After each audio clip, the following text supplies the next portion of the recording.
Hello everyone, how we doing? Hi, hello. Welcome to today's short stream. Probably short stream. Maybe not that short, depending on how long this demo goes. How you guys doing? It's Tuesday. Okay, also short because I already yapped the whole day and I might be a bit hippie, but here we go. Home.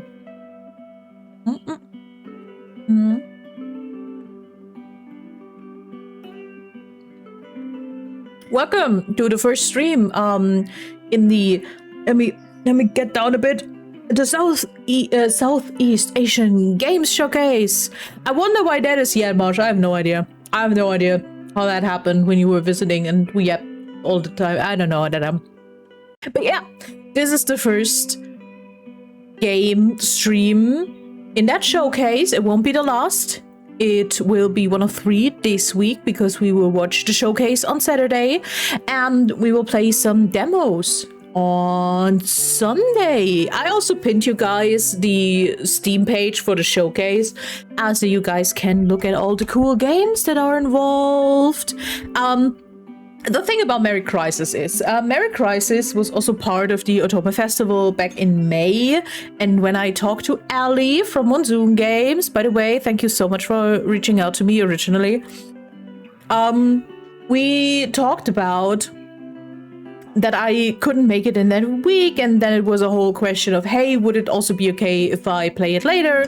And Ali was actually the person who told me about the showcase. And I was like, yeah, I can definitely do that. And that's why we're here. And that is why this demo was, let's say, not like specifically chosen, but that was the one where I was like, I will talk about this one too. This is, well, at least the Steam page calls it the Singaporean take on a rom-com. Our main character is moving back to Singapore after a breakup, and we'll meet some people. And I'm curious. I'm curious what will happen. I just went through the more quote-unquote character creation because there are a few cool things, but I will point that out. So yeah, let's just dive in. Actually, I take a sip of my energy because I'm genuinely a bit eepy. God, that's annoying.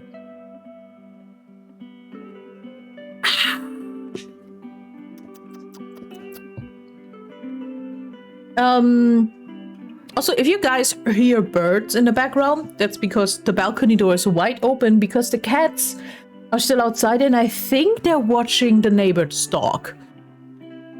At least they're leaning very, very focused over the railing and are like, So I assume the neighbor's dog is playing. Yeah, let's just dive in. Also, tell me if the game is too loud, too quiet. You know how this goes, right? We're not doing that for the first time. Oh well. Also, Merry Crisis, banger title, incredibly good title. Okay, player setup. Your character is a man, a woman, non-binary. Or with non-binary. For flashback scenes, your character was born...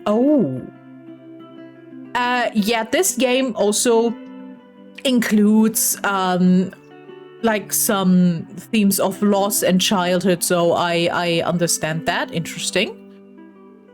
There are 3 romanceable characters in the game, all of them gender selectable.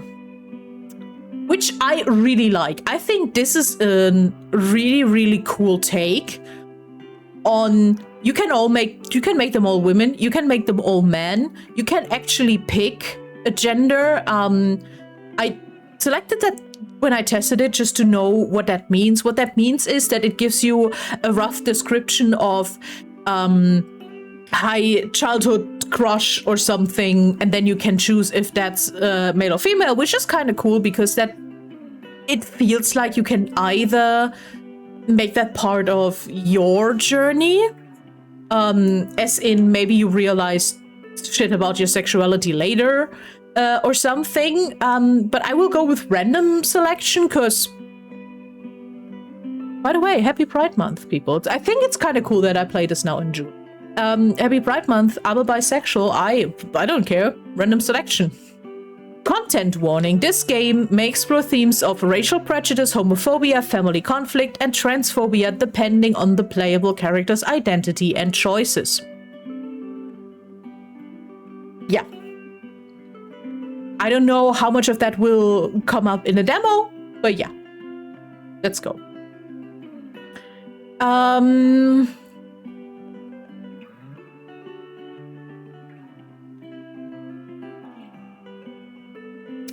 I think I will proceed without the in-game warnings.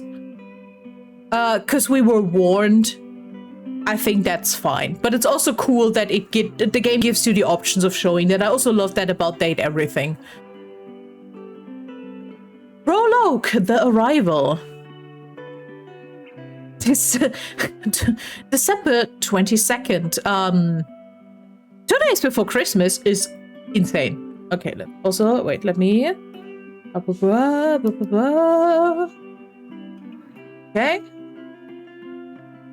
Okay. Nice. You sprint down the street. There's been an early sprinkling of snow 2 days ago, and the streets are slippery with patches of black ice. And this is why you not sprint in the snow, people.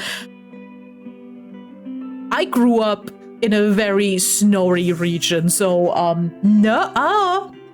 Because what happens is we will fall on our ass. That's what will happen. It's absolute madness to be running full tilt the way you are, but nobody bats an eye. You lived here long enough to know that New York City is full of people who are late to something or another. In your case, your flight to Singapore is in less than 4 hours and you still need to grab your stuff from the apartment. Okay, that might be the German in me, but 4 hours before the flight, I would already be on the airport. I would already be on the airport. My luggage would already be checked in. I'm... What? Run like my life's on the line. Snow down enough to avoid falling flat on my face. Yes, that one. You figure that if you end up as roadkill, you definitely won't make it for Christmas dinner. Yeah. Your mother's already mad enough that you're visiting for only a week, so you don't want to know how she'd react if you don't come home at all. You're a yard from your apartment building when two very familiar hairy things burst out the front door and charge toward you. Doggish? Doggos! They leap straight at you, yapping nosily, knocking you off balance. See, we want to be careful about the eyes and what happens. The dog gets you. You take a step back right into a patch of ice. You flail frantically in the blind hope of catching a nearby railing. Fortunately, someone catches your arm before you faceplant onto the sidewalk. Oh, hi, hello! I love the cherry earrings. They're really cute. It's Nat, your housemate. I'm sorry, Kaio and Liz dashed up before I could clip their leashes on. Liz wags her tail and beams at you, while Kaio gives you a smug smile, completely unrepentant despite their role in your near-death experience.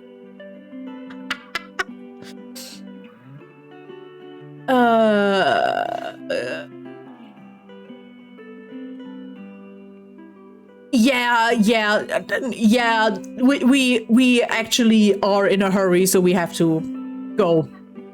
You really can't spare the time. You toss the toy bone back at Liz, who dashes off to retrieve it, then give Nat an apologetic look. I gotta dash. Nat nods, gaze lingering with the warmth you've spent the past few weeks trying to forget. Oh, what happened? What happened? Huh? What? 4 weeks ago? So, I love when I have the question of what happened, and the game is just like, here's the answer. Don't you worry.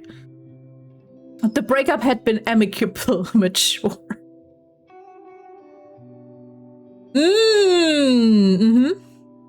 You'd both simply been moving in opposite directions, or so Ned had put it anyway. You stand in the kitchen of your shared apartment, reeling from all that had been said and left unsaid. The radiator hisses unevenly in the corner, working overtime to fill the silence. A half-drunk mug of tea sits between you, long since gone cold. Amicably. Yeah, sure. You'd sensed that Ned hadn't been happy for a while now, but you hadn't realized that it had gotten this bad. Break up bad. Are you even happy with me? I'm not unhappy, just busy and distracted. Deep down, I know I haven't been happy. Ooh, why do I have to make... Oh, Jesus Christ. We're what? 2 minutes into the game? Gee.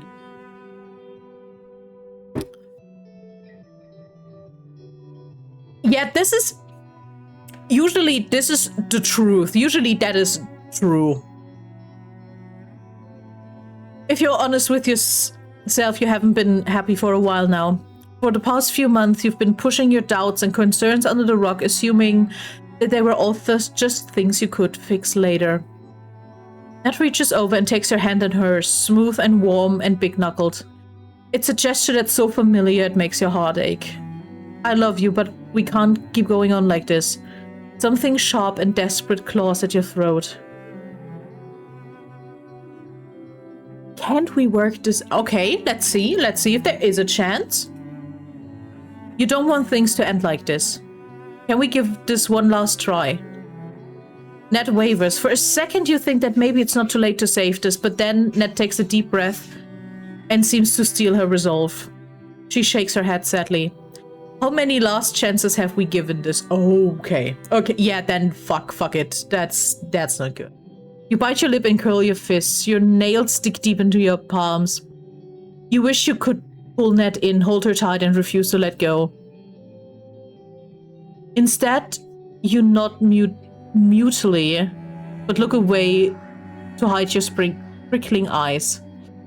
Journal updated already.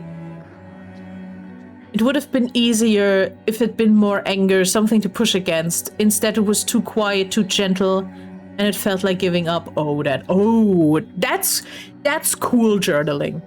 A week passes. December 3. You're still living with Ned in the same tiny apartment. You've already packed your things into neatly labeled boxes and you've been scouring websites for apartments to rent, but New York City rent is sky high. As a late 20-something-year-old without much saving to your name, there aren't just many options. Try to move on is probably the best thing you can do. Nope. You pack your feelings away and seal it up along with the rest of your belongings. 6 boxes to contain half of the life you once shared. Oh. 4 years! Wow. Ooh, that's hard. You remind yourself that this is for the best, that this is what Ned wanted. A car honks loudly. The sound of traffic transports you back to the cold street, breath fogging in the December air. It's beginning to snow properly now. Tiny snowflakes settle in Ned's hair and on the shoulder of a jacket. I think the reflex thing that makes sense. Also, I think brushing away some snow is okay. Before you're realizing what you're doing, you reach out to gently brush the snow from Ned's hair, tucking a strand behind her ear. Okay, that's a step too much. You hear the soft intake of breath when your fingers graze her ear. Ned blinks, cheek coloring slightly in surprise.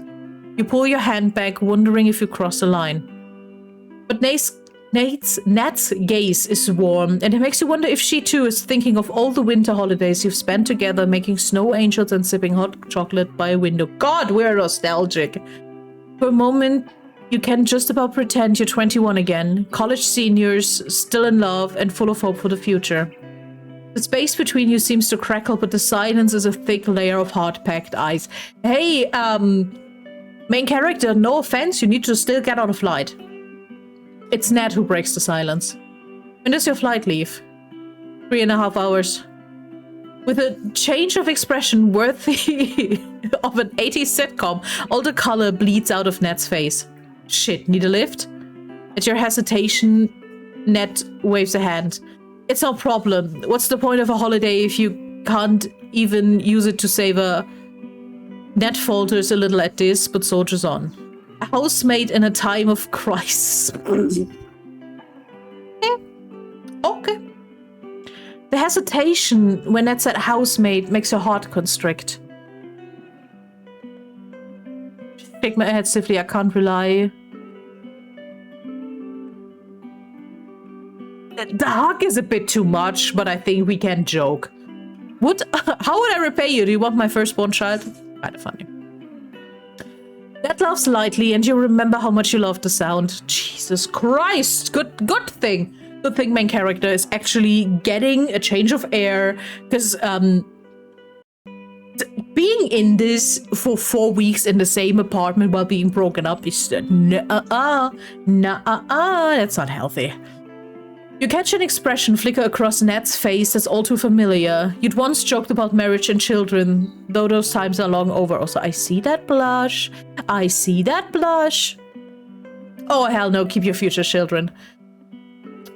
En route to JFK.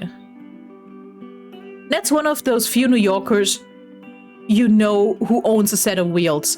You spend countless weekends. Fucking excuse me?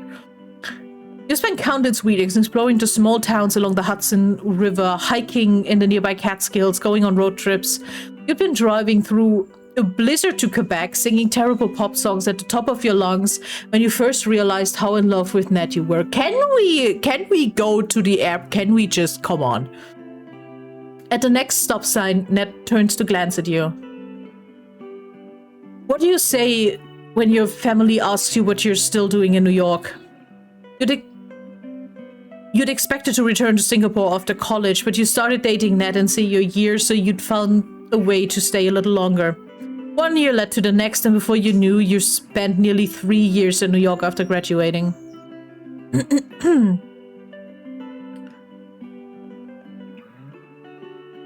Yeah, maybe going back is actually a good idea. At this point, you've been in New York for 7 years. You have a small circle of friends and favorite spots, things you hate about the city, and things you defend to the ends of the earth. But some days, there's a bone-deep ache that niggles at you when you think about returning home. Ned had never pushed you to settle in New York, but you know it had put a strain on your relationship, not knowing if you'd one day want to move back to Singapore. At times, you do wonder if the breakup had always been inevitable. Without Ned, you're not sure there's anything left in the city for you. You let out a long exhale and look out of the window on your side of the car. Maybe I would like to return home someday. Ned stares at you for a long time, the pain in her eyes unmistakable. Ned? What? There's a brief silence. I don't know if this city will feel the same without you.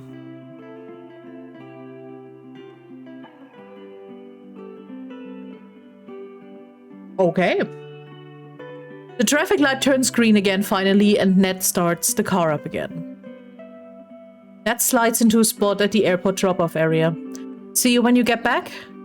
You can't help but think about all the times Ned had driven you to the airport, kissed you goodbye, and told you how much she'd miss you while you were gone. How many things had you done together without knowing it would be the last time? Ned reaches across the console and takes your hand. Your heart leaps to your throat. There's something soft and unguarded in her gaze that makes you want to lean in.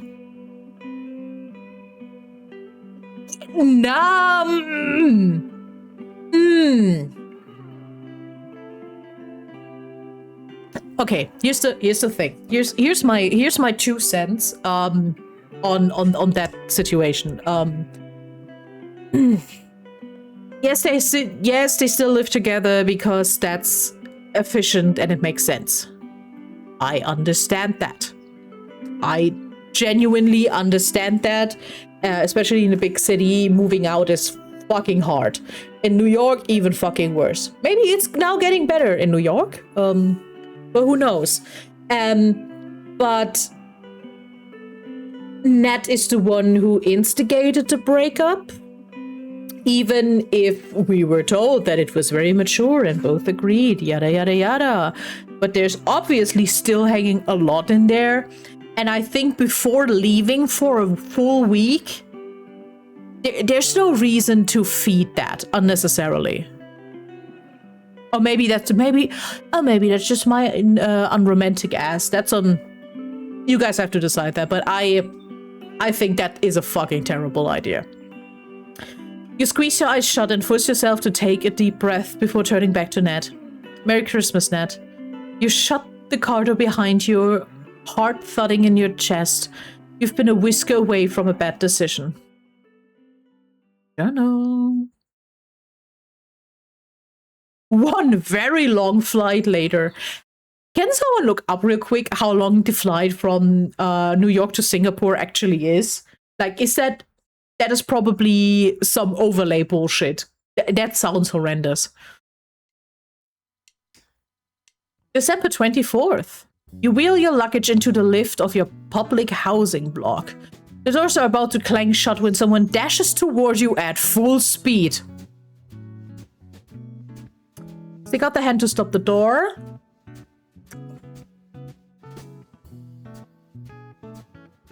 Calmly press the door open button. Oh, wait. There was a timer. I didn't say the timer.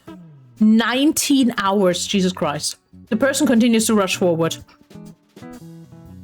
The lift door clangs shut around the boot. Holy shit. I didn't see the timer. I'm sorry.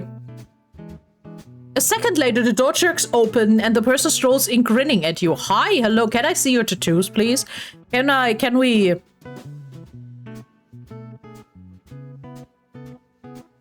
Yes to all of this. Yes to all of this. Sorry, didn't want to have to wait for the next one. The lifts are so damn slow.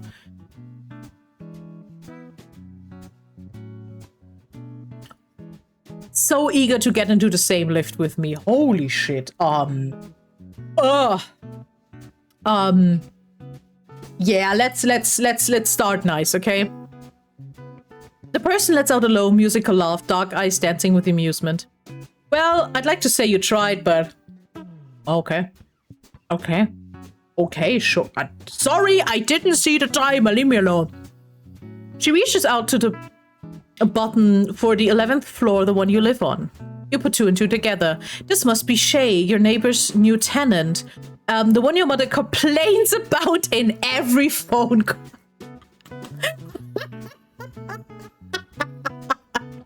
Oh no. No, not these young people with their music. The company she brings home, the late night jamming sessions with her bandmate, the muddy mountain bike tracks she leaves in the corridor. You study the woman in greater detail as the lift starts trundling upward. She's wearing ripped black jeans and a sleeveless red tee which shows off strong shoulders, defined muscles, and a tan sun-kissed skin. There's a guitar case slung over her shoulder. When you return your gaze to the woman's eyes, you realize you've been caught staring.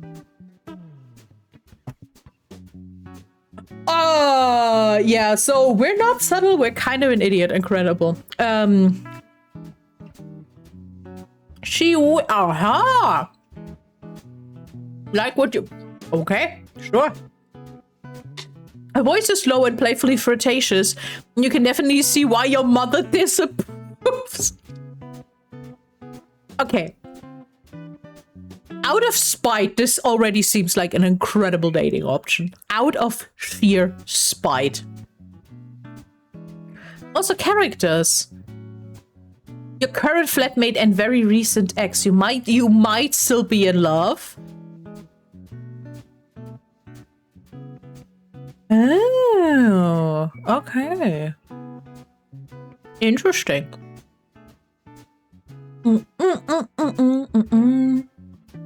Why do we have a 3-minute ad again? I did not put the... Guys, I'm so sorry. I don't know what Twitch is doing. So we will actually chill for a second. Just so you guys don't miss too much. I genuinely don't know why Twitch is doing that, despite me not having that set up. Like, let me use the time real quick to actually. No, I actually have half-minute ads. I have half-minute ads. Not 3 minutes. But also that might be actually... it's so weird, it seems to do the 3 minutes at the start and then another 3. I possibly. But also that's a thing I want to talk to you guys about probably next week-ish, about like how we handle ads. Hello, Marsh. Hello. Welcome back. Welcome back. Glad you made it home. Man. Elias, could you not steal my watermelon? Because I have a bowl of watermelon on the side that I'm snacking. And Elias just put his head basically in.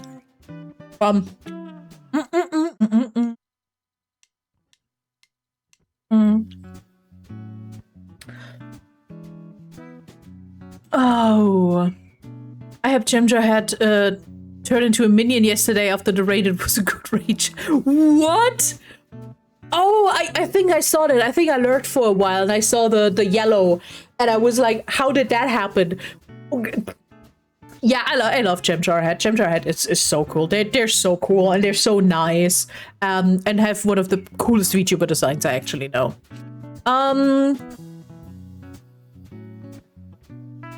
Do you happen to flirt with everyone and everyone you meet on a lift? Interesting. I think I want to ask that just because I want... I demand the compliment out of that. I mentioned the monocle and it just went that way. Amazing. I love that. I love that. I'm glad if you guys have fun with the people I raid you into. 20 seconds left. This is annoying. Annoying.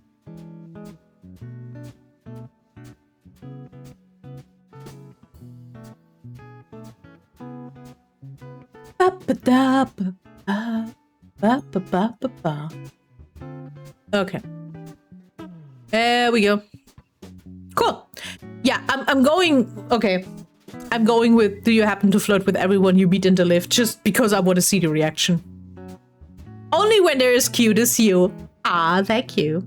Oh, thank you. That's very cute. That's very cute. Thank you. She laughs and Shay's dimples flash. Oh no. Hot, a musician, flirty, and has dimples. Okay, guys. The show's over. Show's over. It's nice to finally meet you. Your mother talks about you all the time. The one that got away. She watches way too many K-dramas. I'm not even sure she realizes it's supposed to refer to failed romances. Your conversation is interrupted by a loud ding as the lift arrives on your floor. You step out of the lift into the corridor after Shay. Ooh, I like that. That is such a cool corridor. Like with having a little balcony situation. Okay, my European ass has no idea, but is that a common thing in Singapore in like apartment complexes? Ow! You spend countless afternoons kicking a ball back and forth along this very corridor with your brother. Hi Kai, hello, hello. You cataloged the changes since the last time you've been back home for Lunar Year.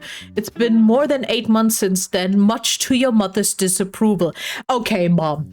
Okay, Mom. Flying tickets from New York to Singapore can't be it. They can't be cheap. What are we doing? For one, there's a new row of thriving plants extending to your family's unit to the one next door. Shay smiles at you, gesturing down the corridor. Want to be introduced to the fam? Oh, grandparent. Grandparent. I'm well. I'm a bit EP because I yapped because Marsh was here today and we yapped all day. So that's that. But I'm very excited to play the Merry Crisis demo and start the Southeast Asian Games Showcase today. Basically.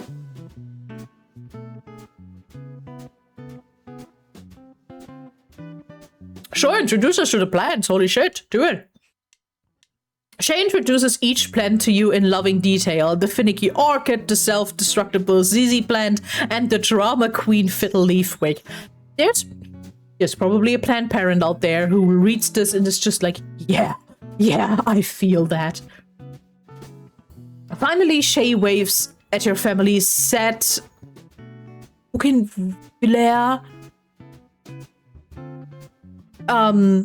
That has been neglected for years. I think Asian cement buildings have their corridors on the sides, while Germans are... Yeah. And I think I kind of prefer this. This is kind of cool. Hey, maybe you could give this poor soul some TLC while you're here. I'm only here for a week. Oh. Chase falls slightly, but she quickly recovers. Well, make it count. You don't have to tell me twice, holy shit. See you around, neighbor. Shay's cute. That's one way to say that. You continue on your way down to the corridor to your unit. Okay, guys, stop everything. I need this mug. I need this little red with a I need this. This is the best mug I've ever seen. Also, I love this. This just makes sense. I love the box of... Here's a box of cables. That's incredible. And whatever the fuck is up with this plushie, it's incredible. Your mom rushes out of the kitchen to smack you in the arm. Wow, okay. Hi, mom. Nice to see you too. Ow, what? Why? You should have come back a week earlier or stayed a week longer. 1 week. Pathetic. Not even enough time to binge watch a K-drama. It looks like a cloudy. Yeah, I like that. A second later, she pulls you into a brief hug. She's never been a particularly physically affectionate person, but she does hug you each time you come home to visit. You return to embrace. In your arms, she feels smaller, thinner than you remember. Your dad comes running out of his room at the commotion. He, on the other hand, has grown a belly. There you are. You should have let us pick you up from the airport. No waste to need money on a taxi. He waves a hand at the containers on the table, beaming proudly. Oh, takeaway. By the way, I love this. I love that it explains words to my non-Singaporean ass. That's very nice. Take out from your favorite stall at Red Hill Market. Your mother frowns accusatory at you, taking in your ravenous expression. Sometimes I think you come back for the food more than for us. Maybe. Your dad shrugs. I'm happy as long as something works as bait. Peak dad behavior. I love that. Where's T? Okay, younger brother. We have a younger brother. Okay. He's out hanging out with a friend. Again, on Christmas Eve. A friend or a friend? Is it a friend or is it a friend? What's the sitch? Bro, what's the sitch here? She makes apostrophe marks with her fingers at the word friends. Okay. Thank you. I should just continue reading. To get my answer. Yeah. Oops. You take this with a pinch of salt. Your mother has a habit of simply assuming things. Okay. And yet, she had done the opposite with Nat, continuing to refer to her as a flatmate month after you told them about your relationship. Okay. You suppose that for them, it was just easier than confronting the fact that you were dating a Black American instead of a Chinese Singaporean, or of the wrong gender too. Before you can sink further into these thoughts, the front door swings open violently. Oh, so I assume that this is probably not a thing if I would have chosen...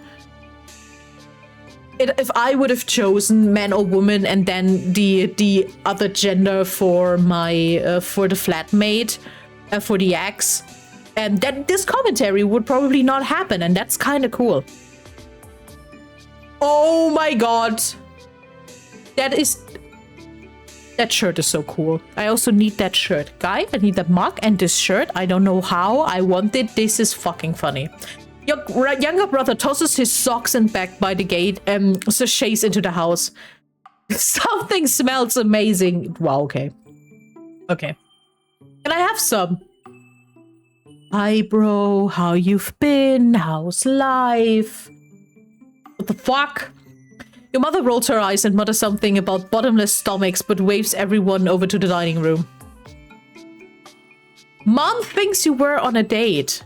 No, honestly, we're immediately going into this. We're not even pretending. Your mom glares at you betrayed, but your brother only laughs. Your mother's eyes light up with hope. So it's true. I can neither confirm or deny. Incredible. Your brother plonks down in the seat next to you. Every time I see you, you look even older than I remember.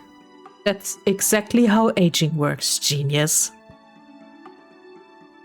As an only child, you guys have to tell me if that's cool sibling, if that's accurate sibling dynamic, because I wouldn't know.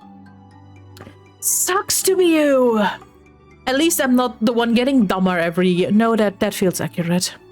The two of you grin at each other. You'd never admit it out loud, but it's good to see him. For the first couple of minutes, there's only the sound of utensils scraping as all four of you practically inhale the food. It's really the best thing you've tasted in weeks, maybe months. Oh god, that's so sad. That's genuinely sad. What the fuck? Sorry. After the feeding frenzy has died down, conversation resumes. Oh, do we now have to explain to our family that we're broken up? So, how you've been?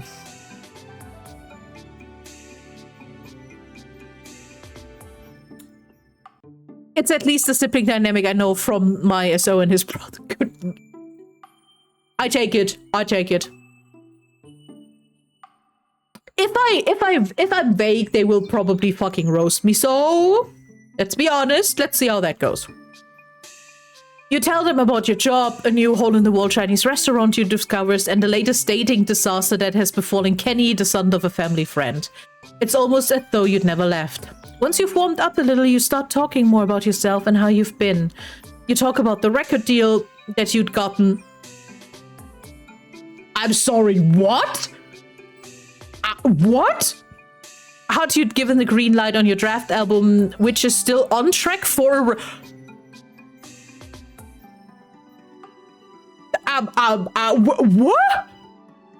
We're a musician?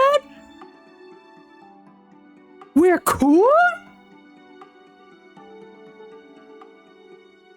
Oh my god.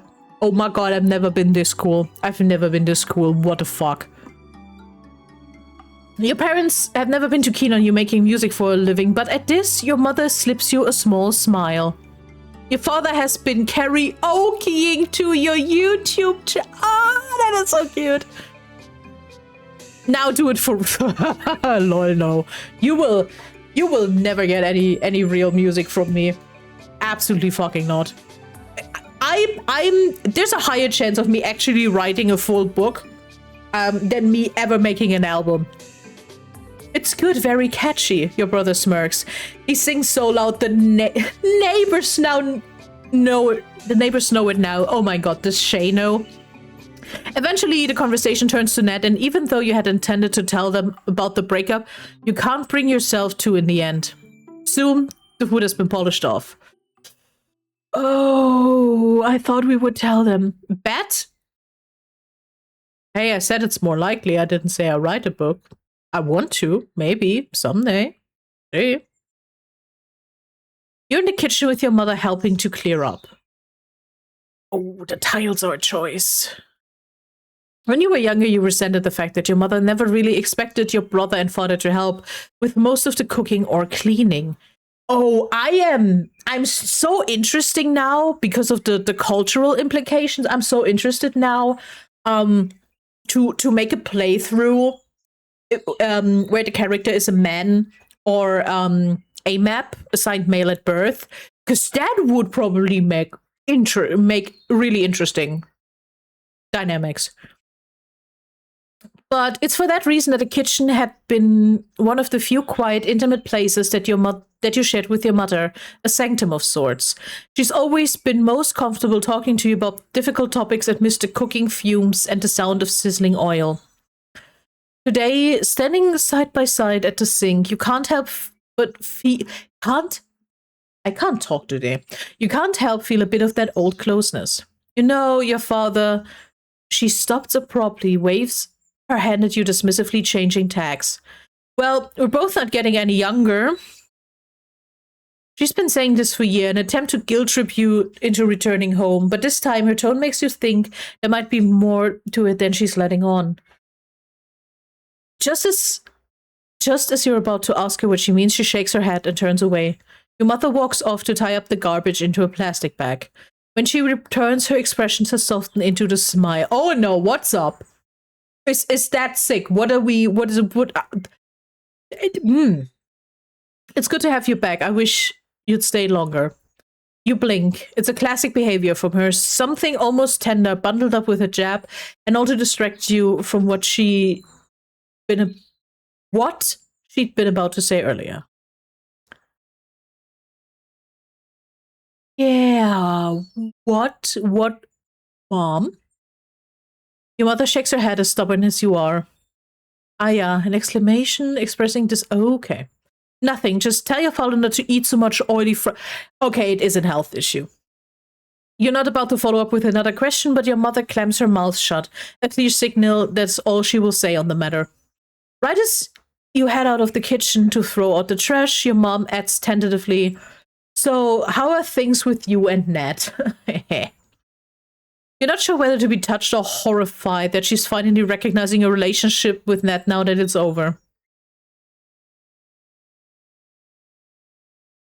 Yeah, let's just be honest.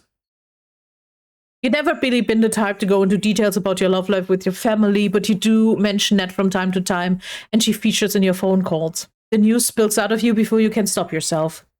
We broke up. Oh no, how come? You sigh, wondering how to summarize all the subtle tides that had little by little carried you both in different directions. I guess in the end, it just felt like we didn't really belong in each other's worlds. You braced yourself, waiting for her to say something about she told you to date a Chinese Singaporean, but she doesn't. In fact, she's actually looks sorry for you, even though her tone is gruff. Meh. With internet, there's still such thing as different worlds. Well, you draw in a long breath, then shrug. Honestly, you're surprised at how your mother's actually trying to talk to you. That's new. And honestly, in situations like this, weird sign. Very weird sign. The two of you stand wordlessly in the kitchen for a while, until finally you grab the trash bag and head out. Just as you're rounding the corridor to the shared rubbish chute, you bump into Shay. She's repotting one of her plants in the corridor, humming a little tune as she works. She pauses and looks up as you walk past.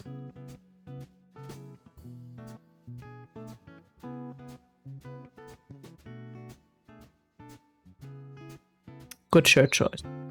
Good shirt. She brightens and gives you an enthusiastic wave, nearly flinging a couple clods of mud at you in the process.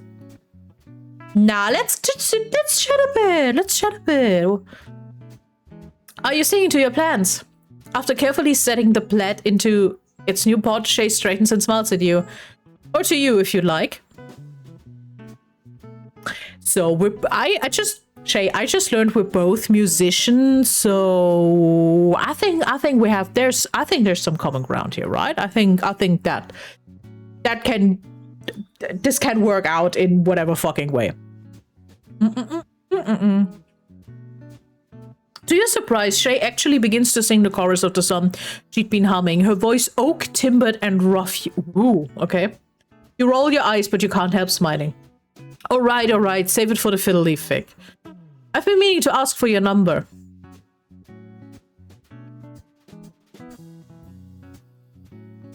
If you piss me off, I'll pass your number to my mom. Ah! But yeah, no dinner date first? What the hell, Shay? Shay lets out a throaty laugh. I'm playing a Christmas gig tomorrow, wanna come? I mean, we met just 5 minutes ago, and you want me to spend Christmas with you. Great music, drinks on me after. What better way to spend Christmas? Honestly, that sounds like a very good deal. Besides, you're the one who wanted a dinner invite. Fair point. Anyway, no pressure. I'll send you the deets and you can decide later. You're not mulling it over as you head back into the house. That was quick. You can already hear your mother in your head grumbling about bad influences who drag you out to wild late night parties instead of spending time with family on Christmas. Junior college equivalent to okay. After dinner that night, you get a call from Junie, your best friend from junior college. You're back in Singapore, finally. I stare at a picture of you on my phone once every couple of months so I don't forget what you look like. Oh, that's so real. You laugh. You've been friends for real, so you know just how dramatic she can be. That's creepy. Also, I literally just video called you a month ago. Still, you got plenty to update each other about. Eventually, the conversation loops around the class reunion scheduled for the day after Christmas. Who does that? Who schedules a reunion on basically the day after Christmas is, in that case, probably the 26th, which sounds weird to me because the 24th, the 25th, and the 26th are that all 3 days are considered Christmas here. Usually you spend the 24th with like your core constellation, either like your family, whatever. And then the 25th and 26th are usually for extended family. So what the fuck? By the way, I don't know how to pronounce names. I'm so sorry. Just confirm that he's coming to dinner. Who? Your heart twists. It's been nearly a decade since you last seen him. Feels as though you'd met each other a lifetime ago now. 8 years ago. I love the immediate flashbacks. You're at a party with Uni and her boyfriend, Tech. At some point, between the rowdy drinking games and the chit-chat, you wander out the pool alone for a bit of a breather. Just a couple seconds of blissful solitude before someone else slips out the back door and joins you. It's Q. You see him around school and see his name on every single dean's list since the dawn of time. You know, he's got a reputation for being aloof, but you've never really spoke until today. Need some peace and quiet. You laugh and raise an eyebrow at him pointedly. Yeah, well, I'm not going to get it now. Mean, but correct. A conversation starts small. School, mutual friends, favorite bands, and then somehow the momentum sweeps you both along with it. Q listens more than he talks, and his attention feels all encapsulating. Time passes in a hazy blur. Thick and viscous. You've been talking longer than you planned to. People occasionally come in and out of the back door, but you barely even notice. For how long? For who knows how long? Nothing pierces the bubble that forms around the two of you. Oh, so that's probably the first relationship, the first love. So we have the first love, we have the new person, and we have the ex. Those are our dating options. Interesting. Eventually, though, the party begins to empty out and the few remaining people come streaming out the house. Suddenly, there's a loud whoop and the host dives headlong into the pool with a massive splash. Okay, let me actually turn down the sounds a bit. Those were loud, holy shit. A second later, everyone hoots and plunges in after him one by one. Cackling and cheering erupts around you. Alright, seems the madness is starting. I'm heading home. You?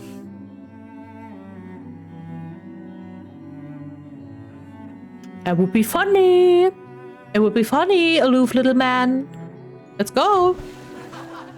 When you surface, the first thing you see is Q soaking wet and glaring at you. A grin tucks at the corner of your mouth. I'm so sorry. I'm so sorry, but it was kind of funny. He shakes his head, pinning you with his molten gaze. A second later, to your surprise, he begins to laugh too. He wrings the water from his clothes and then tucks his wet hair behind his ears. Okay, I'm definitely leaving now. Fair point. You follow him. After saying bye to the rest, the two of you walk out of the house together. A small shiver passes through you, and you're not sure if it's because of the gentle breeze on wet skin. On skin, there was a dot. You linger at the front gate. There are no stars, not that you can see anyway, but the sparkle in Q's eyes is close enough. Oh my god, that's whew. That's adorable. It seems neither of you want to say goodbye just yet. The motion is so quick, you're not sure if you imagine it, but you can just about swear you see Q's eyes dip down low to your lips. That was fast. Press him against the house for a... Small steps, okay? Small steps. You gotta kiss me or what is also funny. Your breath hitches as Q closes the distance between you. One thing had led to another tonight, but you certainly hadn't expected it to lead to this. The kiss is bruising. Okay, let's fucking go. Q's hands come up to grip your hips and the world swirls all around you. When he finally pulls away, he's breathing hard, eyes still dark with desire. Okay. Weeks pass. After that, the two of you go back to your separate parallel lives. Occasionally, you bump into each other in the hallways between classes, but that kiss slowly fades into memory. The fuck? That is until the final year of junior college. As fate would have it, Q transfers into... Is it key? Is it Q? I don't know how to... Also, hi, Iris. Hello, hello. Transfers into your class and gets assigned a seat next to you. There's an inescapable intimacy to sitting shoulder to shoulder for hours every day, watching Q take notes in his absurdly neat handwriting. I love that detail. As the days go by, the two of you begin spending more and more time with each other after class.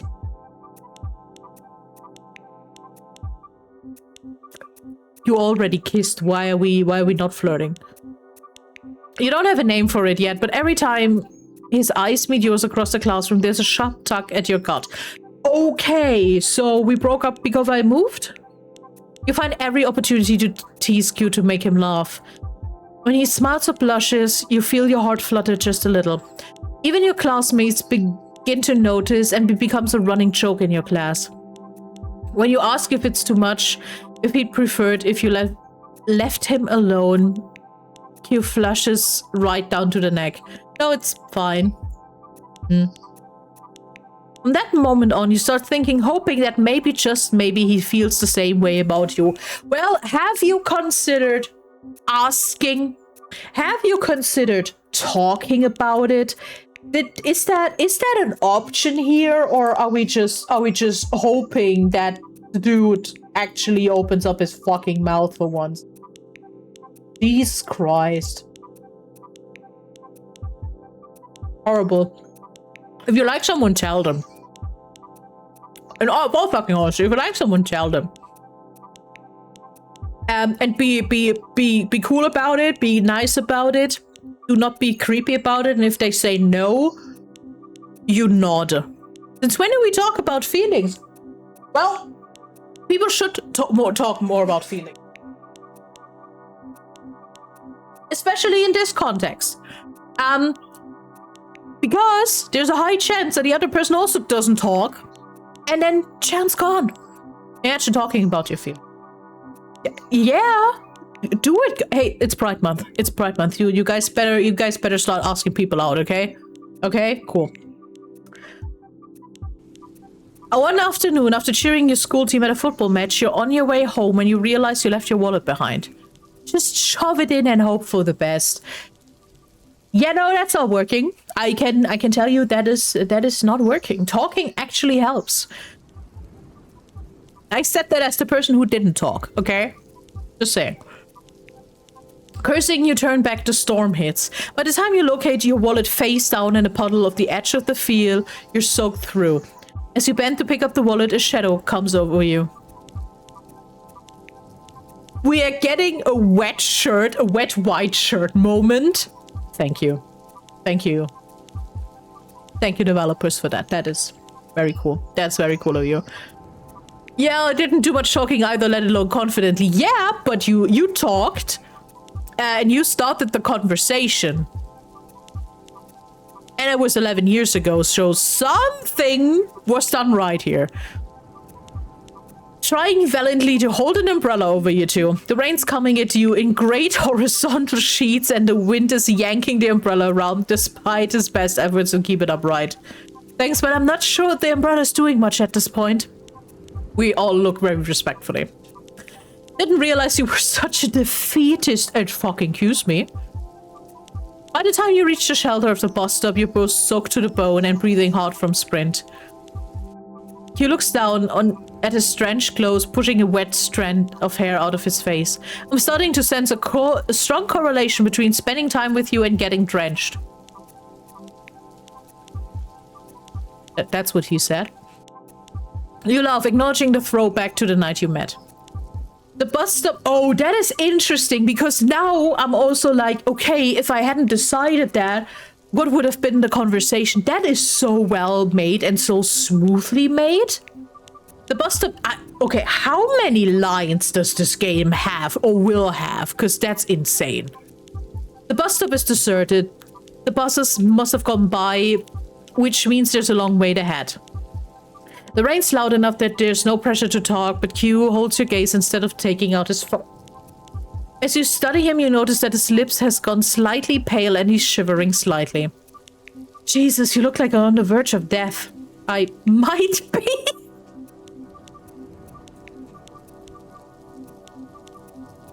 Hypothermia in a tropical country, tomorrow's breaking news.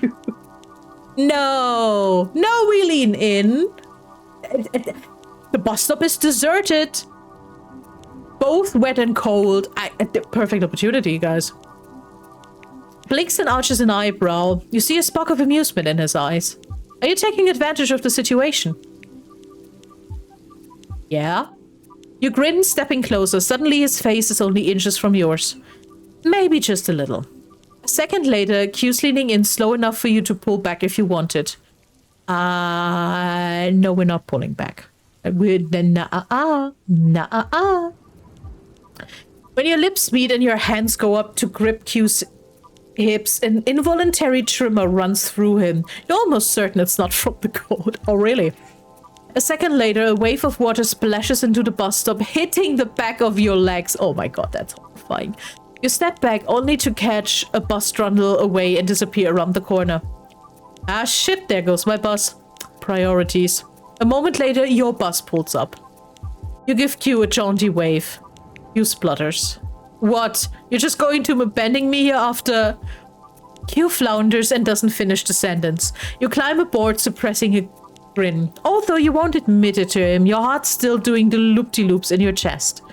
See you tomorrow. Funny. From that day on, there's no turning back. You fall fast and hard for each other. Oh my god, fuck, that only took forever. You see each other every day, spend hours talking on the phone in the middle of the night. Messages exchanged in the margins of literature books, that's cute. A dozen different ways to type I love you on a graphic calculator. That is adorable! But in hindsight, the sweetness of sinking gently into a relationship will always be tainted by the memory of how things had soured between... What happened? What happened? Back to the present. Junie clears her throat, reminding you that she's still on the phone. So, you're coming to the class reunion, right?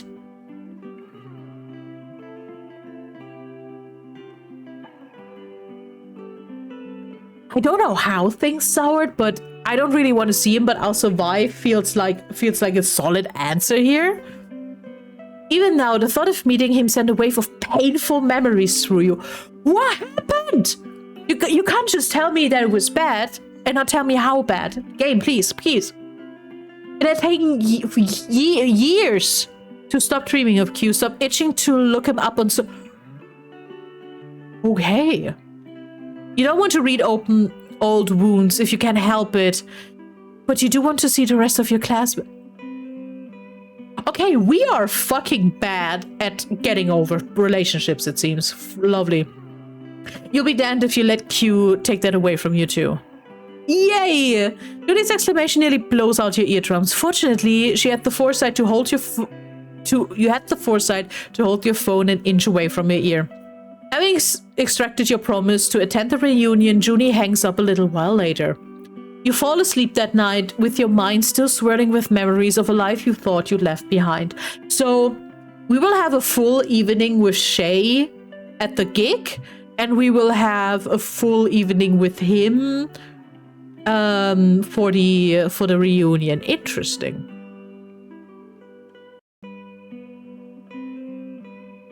There we go. I wanted to see that. Okay.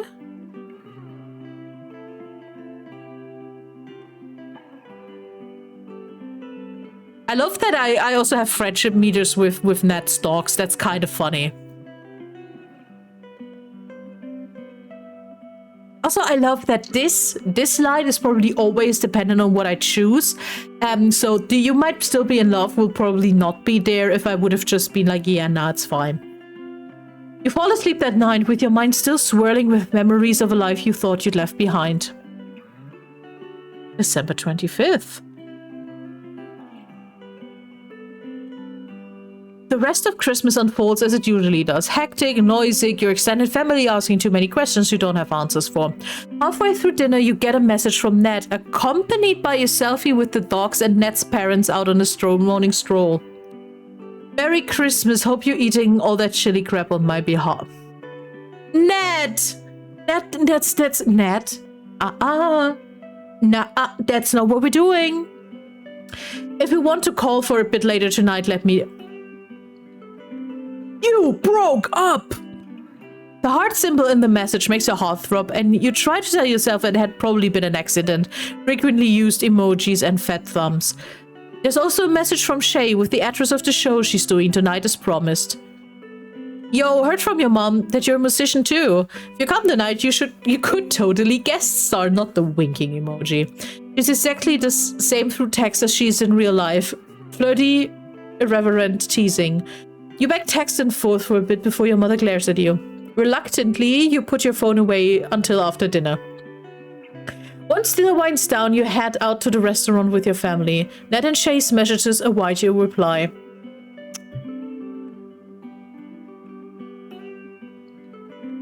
That is so easy. That is so fucking easy. No.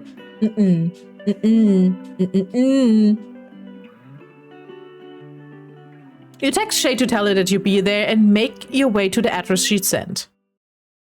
At the live music venue. So how long is this demo? Bad Dog Brewery. Incredible name. The roadside burger place and live music venue where Shay and her band are performing. There's an open-air patio with high tables and fairy lights strung on the side. By the way, can we talk about how simple the art style is?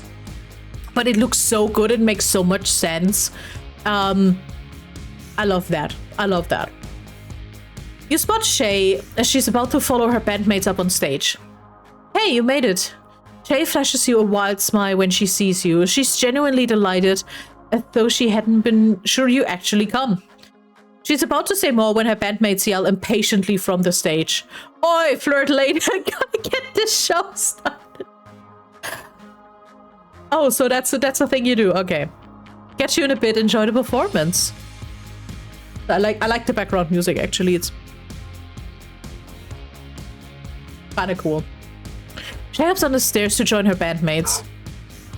Oh my god, that is so... I love the pants, I love the shirt. This is so cool. I love that we actually get to see her bandmates. I don't know if you can hear the dog barking outside, I'm sorry. I love that. Also very, very, very rainbow light. Happy Pride, people. Happy Pride, everyone. The first song starts with a snazzy drum beat that explodes into a fast, rollicking melody. Grandma got run over by a reindeer. The dog was yours. No, that was the neighbor's dog. The lyrics are absolutely ridiculous. In honesty, you'd expect nothing less from Shay. By the time the chorus comes around, most of the crowd is snorting with laughter and clapping or singing along. After the silly upbeat opener, the band eases into a couple of original songs. Your gaze zeroes in on Shay as she effortlessly works her magic. You hadn't been sure what to expect when Shay had first asked you to come, but you're completely swept up by the music. Yeah, as from one musician to the other, that really makes sense. Close to the end of your hour-long set, Shay's gaze picks you out amongst the crowd. I'd like to ask if a special guest would like to close out the night with us. You haven't even heard my music. You have no idea if that's compatible. I'm not a musician. My anxiety would not make me do this. A ripple of surprised ooze at this. Head swivels in all directions, curious. Shay shoots you a warm, playful smile, waiting for your answer.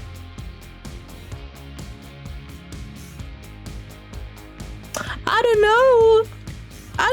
The fuck if I know? I don't know. Why not? I'm here for a week. If this doesn't go well, who the fuck cares? We're going back home. Loud cheering from the crowd as you climb on stage. When Shay introduces you to the crowd, they go wild for you. Someone cups their mouth and shouts, I love you, either a fan or a very drunk person. Oh yeah, I forgot that we're actually half famous. Drink a fat dog and let's go. So fair, so fair. Yeah, I already forgot that we have a YouTube channel and then that we're seemingly like, someone knows us. Shall we do borrowed time? You're not surprised that Shay knows it. Probably thanks to your mom, who tells everyone who listens about your songs. Or thanks to our dad, who was probably singing loud enough karaoke to the song on YouTube that Shay knows it. This is an original song I wrote. It's about moments you wish could last forever. Once the audience quiets slightly, you give the signal to begin. What do you mean Shay's band knows how to play my songs? That is either really cool or a bit weird. I'm unsure. You've performed the song to a crowd this dozens of times before, but it still gives you a thrill each and every time.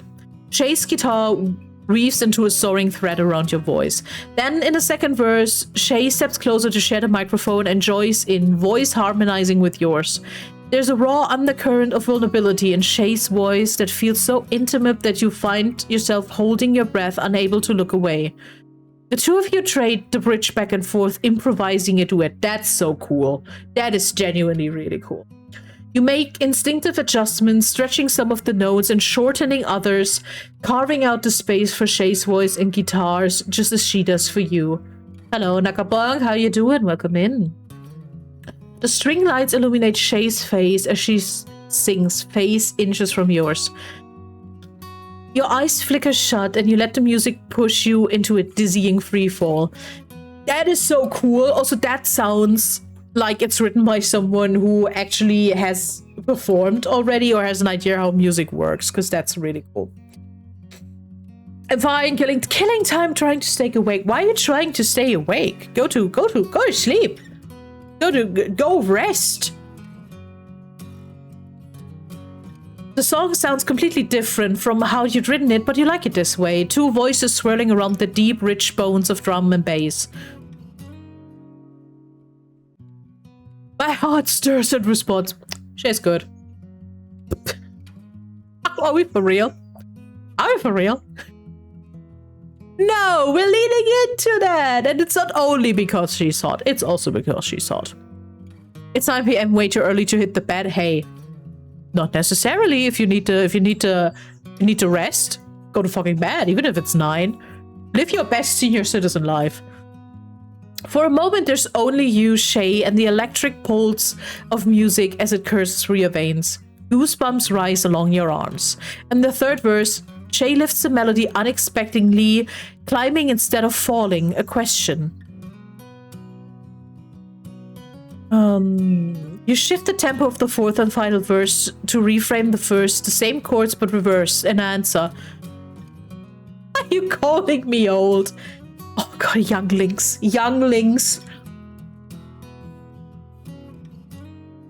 Your voice locks on the last note of the song. Shay's molten gaze finds yours.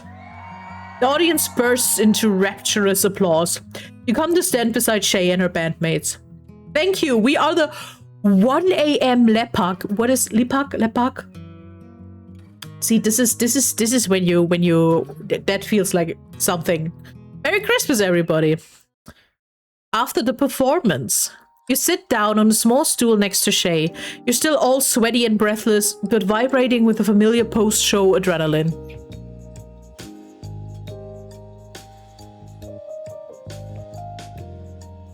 That was amazing. You were incredible. Oh, thank you, Anna. Well, you are from the last century, right? Yeah, I'm ancient. I'm not even trying. I'm old. I'm ancient. Also, Hazel, I see your message. Eat it. Eat it is fine. Shay holds your gaze for a beat too long, acknowledging the moment of wordless telepathic connection you both felt. You can still feel the echo of that last note lodged between your ribs. You introduce yourself to Shay's bandmates. I'm Kim Seng. I love this shirt. That's incredible. Which father? Jesus Christ. Nice. I love the makeup. Oh my god. And I love the hair color. I want that. Holy shit. You blink. Unsure if you heard the name correctly. It's because I get in your hair and once I'm in your life, I'm impossible to get rid of. That's funny. Conversation between the four of you flows easily over drinks. Kim Seng is laid back and easygoing, and Lice is delightfully blunt. So, are you the neighbor who keeps yelling at Shay about muddy bike racks? Shay loves shaking her head. No, the mom's the one who yells at me. You snort, elbowing Shay. You talk about my mom and not about me? Shay laughs. You jealous? Don't worry, Shay talks about you too. She made us watch all of your YouTube music videos yesterday. That is adorable! Shay blinks, uncharacteristically nervous. Did we do the song justice? You nod, smiling as you recall how the song had been transformed. I loved it. We should record that version together. You were here a week. What are we yapping about? You didn't realize this was something you'd been missing, but tonight, playing music with Shay and her bandmates, you feel seen in a way you haven't in a long time. Are we throwing away our record deal over this? Lepak, spine time flowing your... thank you. Why you guys wrote the 1 a.m. Lepak band? I don't know how to pronounce it. Guys, I'm trying. If I pronounce anything completely fucking wrong, and you guys know, please correct me. It's a Malay word for chill or slack off, but maybe there's a story to the name. One night, about 2 years ago, Lice and I were performing at a bar in Boogies. That was before I was part of the band. They had a different drummer then. The amp blew, we were getting a lukewarm reaction from the crowd, and at some point, some drunk man stands up and shouts, "Go sell insurance or something, losers." Fast forward to after the performance, we head to a coffee shop and our drummer quits. She said, "We're just a bunch of friends who lepak and play music together. That's not a real job." Fuck? That sounds like they learned that song in a day just to get to you. Yeah, kinda, and I don't know how that is extremely cute and really weird. You nod sympathetically. Your parents and extended family have expressed similar sentiments on more than one occasion. Yeah. Okay, in all honesty, trying to be any creative artist, musician, writer, content creator as your main job is fucking hard. Not only because, well, freelance work, but only the competition is hard. So yes, you should do it. Go for it. Have a plan B. Be smart about it. Obviously, she meant it negatively, but I overheard the conversation and thought it sounded like fun. He pulls up a chair next to us, we start talking, and the 1 a.m. lepak response. By the way, banger sentiment. Banger sentiment. Sometimes you just need to actually take the leap and talk to people. Yes, also online people. Yes, I also mean you guys who think, oh, that sounds fun, or that person is cool. And then you never just DM them to tell them that and to ask, hey, you're cool, can we do something? Yeah. Yeah. I see you. Shay grins at you. You're welcome to join the band anytime. Lies and Kim Seng snort, and after a beat you laugh too. I'll keep that in mind. No reason to call us out. All reasons. All reasons. That's half of my job here. So most of you are here long enough to know me well enough that if you decide to be here, that happens. You just got called out. Also, I'm saying that off my high horse of having actually networked quite a bit over the last 6 months or something. Over the last 6 months, and I'm like, yeah, you can actually do really, really cool shit. Case in point, this stream and this game, which I wouldn't have had. Don't fucking bog me, go DM people. If I hadn't have tried anything or talked to people or just applied to shit, I would not have access to this game. Or well, probably access to, because the demo is out there and you should do that. But not have be an official co-streamer for this event and wouldn't known about it and didn't have the developer reach out to me. That's the cool things you get when you actually reach out and try. Punk rock X. I love the tree as a guitar. That is so cool. At some point, after polishing off the rings and the food, the four of us join the throng of people dancing in front of the stage. I hate when you make sense and still you listen to me calling you out half the fucking afternoon. Interesting, frog. No, come on, fuck it. Move a little closer. Who the fuck cares? At some point, the two of you lose Kim Seng and Lies in the crowd. That is such a that is such a pretty frame. That is such a pretty shot. Oh my god. Oh my god. Also, small detail, but I love that she has a coherent style, and that in that case she doesn't wear a lot of makeup. And not for a gig, not for a private life. And it just makes sense for the character. It's really, really cool. Oh, beautiful. I love her. I love her. This one. This one. Thank you. Shay steps closer, taking your hand. Is this okay? You nod, skin tingling just slightly from the contact. The two of you dance till your head spinning in a whirl of color and sound. Also, that's the other thing. Yes, so as I decided, the character... my main character has still some lingering feelings for Nat the ex, but also sometimes to, you know, go over something or forget about or work through something, you actually need to spring into the next thing. That does not mean in that case, in the relationship case, not playing with the next person, but just take the leap to get the other person off your fucking mind. When the singer croons something about tropical Christmas kisses on a beach on the palm fronds, Shay's gaze shifts to your lips and she makes no move to hide it. Sure, let's fucking go. Let's fucking go. Maybe it's the alcohol, maybe it's the atmosphere or the way Shay's looking at you, or maybe the fact that since she fucking looked at us, she's flirting with us. Like, what are we yapping? Whatever it is, the kiss sends electric shooting down your spine all the way to your toes. Around you, everyone melts away in a blur of motion. When you finally pull back, Shay continues to rest her forehead on yours for a while longer, tracing a thumb slowly along your lower lip. Okay, let's fucking go. Holy shit. I wanted to do that since the moment we...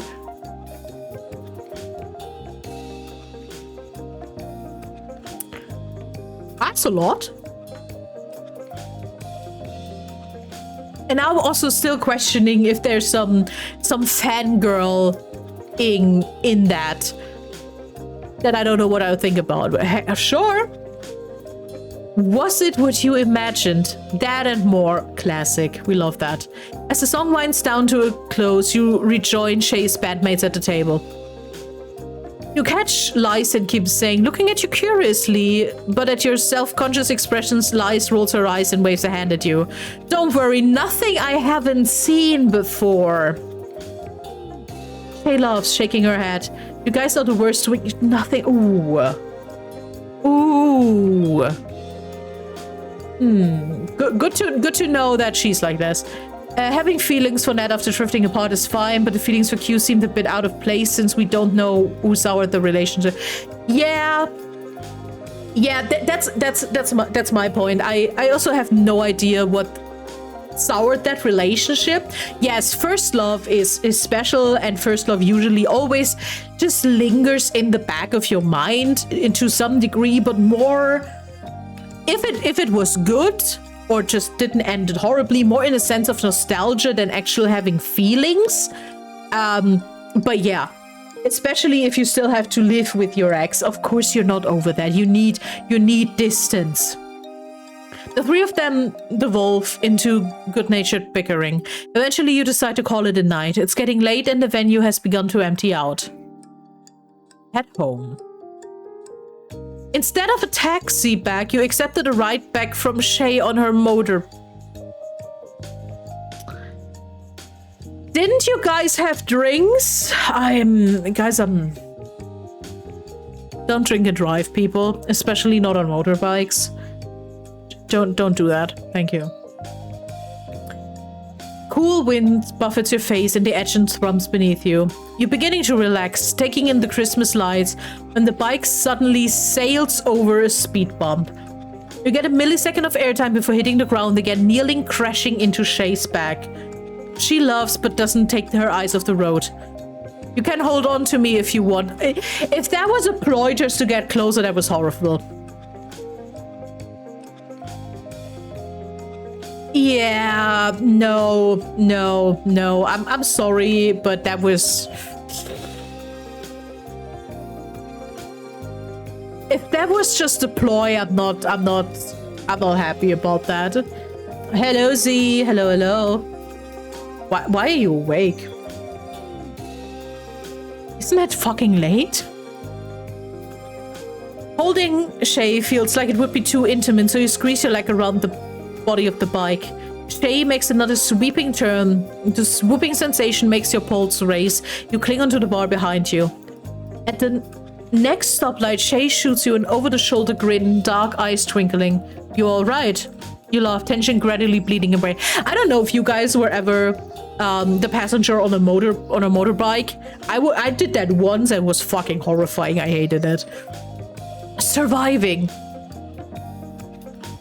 Oh, that makes sense. That makes sense. Hope you had a good call. My aunt used to fetch me around on a motorbike as a kid. She called it eating air. As the bike flies along nearby empty roads, you taste the crisp night air on your tongue. I can see why she called it that. Okay, cool. The ride is almost too short. Before you know it, Shay pulls up in the car park of your apartment block. Shay pauses. I had a real nice time tonight. Yeah, I fucking hope so. She looks hopefully at you. Wanna come over to my...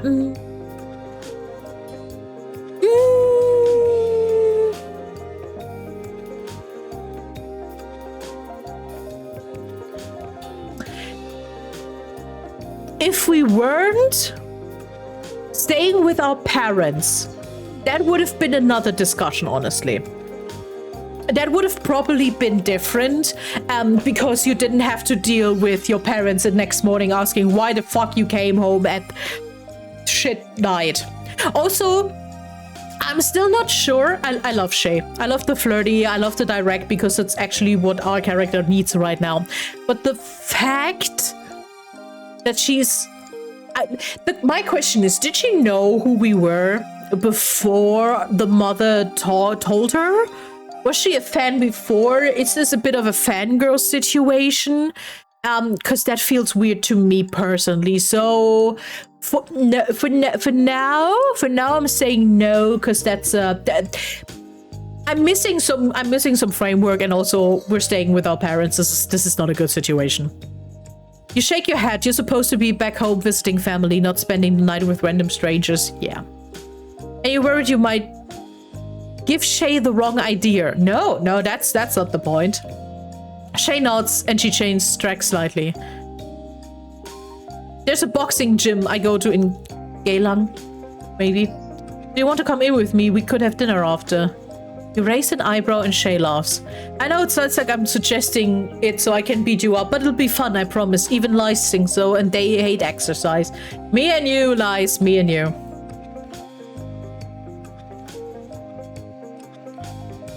That, honestly, Why not? That sounds okay. First you steal my lift, now you drag me somewhere to beat me up. Your tone is teasing and Shay's eyes sparkle. You won't regret it. I'm not sure about that. I'm not sure about that. Next morning. Oh, that is so beautiful. That is beautiful. I love that. I love the view. It's simple, it's effective, it looks beautiful. Incredible art. You wake up to sunlight streaming in from the window, still sleep muddled. You must have forgotten to close the curtains last night. Doesn't matter, this is actually the best way. And okay, I know I'm biased for some things, but this is the perfect way to wake up, is actually to a sunrise. A quick glance at your phone tells you it's only 7:30 a.m. Okay, how much sleep did we get? You're still jet-lagged, but fortunately you've been tired enough to sleep through the night. You turn around and try to go back to sleep, but your thoughts keep drifting back to last night. Of course it fucking does. A sharp twinge of regret. No, that was okay. Why regret? This can be a casual thing. It can just be fun for the sake of fun. You no longer believe in love at first sight or soulmates, but you can't deny how quickly you're drawn to Shay. Can we establish of having fun with a person, of course consensually? Both parties should be very aware that it's not supposed to be serious, but can we establish that it doesn't have to be a soulmate or a love at first sight situation, but just can be a, oh, this was nice, and that's maybe a base to continue. But you like the way she makes you laugh, the way she eased in your heart. You haven't felt so comfortable with anyone but Ned in a long time. Yeah, last night's intimacy had felt new and unfamiliar, but maybe you needed that. Yeah, that's what I'm saying. After 4 years with a person and a breakup that wasn't very loud and there maybe still be lingering feelings, excitement might be the cure. Journal updated. After breakfast. To appease your mother after your disappearance last night, you spent most of the day with your family. That afternoon, the four of you playing mahjong. The Christmas presents from your extended family is stacked in a pile between you. Winner takes all. You're not surprised your mother ends up winning by a big margin. Okay, is that in every family like this? That's one family member it's just impossible to play any board or card games against them, because I have that in my family too, and it's my mom, and I hate playing card games against my mom because she always wins. It's absolutely ridiculous. That we for years I actually refused to play with her. Because what the fuck? I'm not doing that to fucking lose every single time. Is that just a common thing? Do we all have that family member who's way too good at this? As a result, she's in such a good mood that she doesn't even complain that much when you tell her you're eating out with your old junior college friends. When evening rolls around, you meet Junie by the river as promised. Okay, guys, I don't know how long this demo will go. I assume it's now this, so we meet the first love again, our first love again, and then it probably will wrap up. If it doesn't, I think I will call it a day at the 2-hour mark latest, because I had a long day. I'm a bit tired. Just as a warning. When evening rolls around, you meet Junie at the Pirate River. Why are all the shirts so cool? Hey, Monsoon Gaming, hear me out. I want all the shirts. I want those shirts and those clothes as merch. Hi, Kay. Hello. She pulls you into a bone-crushing hug, thumping you on the back as though executing the Heimlich maneuver. People are going to get so excited to see you. It's been years. The two of you stroll along the river to the restaurant where you'll be meeting the rest of your classmates. Hey, maybe this is the day you and Q finally get over the bad blood between you. What happened? Tell me finally what happened. We never actually told her what went down on this. Okay, can you tell me? I need to make a judgment here. Thank you, game. Thank you. Wait, 7 years ago. Well, the relationship was really just the last year. Huh. In the month leading up to the national examinations at the end of junior college, Q and you spent most of your waking hours after school studying together. Amidst the whirlwind of classes, mock exams, and college applications, you and Q fall even more in love. Okay, what happened? And one afternoon, the two of you head to the library after class, but the air conditioning isn't working. Your brother invited some friends over, so your house is out. I guess we can go to my place. My mom's out with a friend today. She'll be back late. You brighten. He hasn't invited you over in weeks because his parents are going through a rough patch and he's been spending as little as possible at home. Understandable. All you know is that Q's mom had found out of his dead cheat.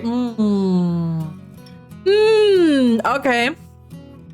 Sure, come. Can we make dumplings for dinner together after? Oh, adorable. I hate cooking together. I personally hate cooking together, but that's cute. As far as you're concerned, that recipe is the only worthwhile thing Q has ever inherited from his mother. So where's the only reason why you continue to hang out with me? Maybe. Among other things. Okay. You slip your hand into Q's fingers lacing together as you head towards the bus stop. Oh, knowing that they're going through a rough patch and the dad's cheating and the first thing you see is the fucking wedding photo, like centered. Oh, that's horrible. You settle down next to Q at his dining table. The two of work mostly in companionable silence. You're finishing up a chemistry assignment and Q's doing a literature mock paper. After 2 hours, your attention slowly begins to wander. Q looks up, narrowing his eyes at you. I can feel your gaze from here. He looks up at you, lips curling into a crooked smile. You promised not to be distracting. Yeah, I'm fucking so. Can't help it. You're the one being distracted. Oh god, you're so adorable. Adorable. You see Q's throat bob up and down as he swallows, gaze growing thick. Oh no.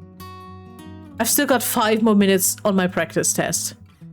When you move a little closer, thighs pressing against Q's, you see a small flicker of desire dance across his features in response. I think I have an inkling.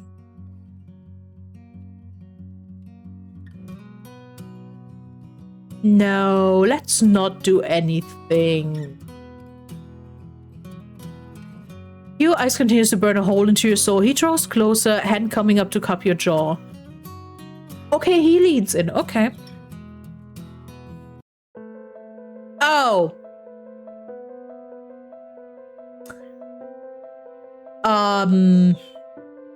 Does she know? Judging by her horrified expressions, he has definitely seen everything. Hugh hastily lets go of you and steps back. He tries to school his expression into something fairly neutral, but you know him well enough to see the panic in his dark eyes. Shit. There's a long and terrible silence. The thump, thump, thump of your heartbeat is the only unreliable measure of time you have. He doesn't tear his eyes from his mother, and the entire conversation seems to be ahead in your presence, except you have no idea what's being said. Finally, Q's mom rounds on you. So you're the one Q has been wasting his time with. Ow! Before he got mixed up with you, Q's on the dean's list every year. Now look at him. Shit prelim grades, throwing away his future, everything we sacrificed. Oh. So did we break up over this? No, the Q's mother doesn't want to hear it. She holds nothing back. The Mandarin words come to you sharp and fast like throwing knife. Oh, not this kind of parent, yeah. In English, Mrs. Lin had always been hard and derisive, but in Mandarin, she's supposed to behold a typhoon sweeping and tempestuous. You think this is love? Q's mom sneers, not bothering to hide her contempt for you. Lady, You're probably getting a divorce, so do not fucking project here. You can do so much better than you. One day he will wake up and regret this phase of his life. Wow. Trust me, it'll hurt less if you just end this now. The words wedge like barbs in your heart, sinking deep into soft flesh, slicing all the way through. I hate this kind of parents, but goddamn, they're so good for the narrative X. Yeah, I'm sitting here like, this is good story-wise. I fucking hate it. Balls my fist and launch a fierce defense of my relationship. Take a shaky breath and tell her I genuinely feel about Q. You lecturing me about... The urge to choose this out of sheer spite. But I know that's not helpful. So we're...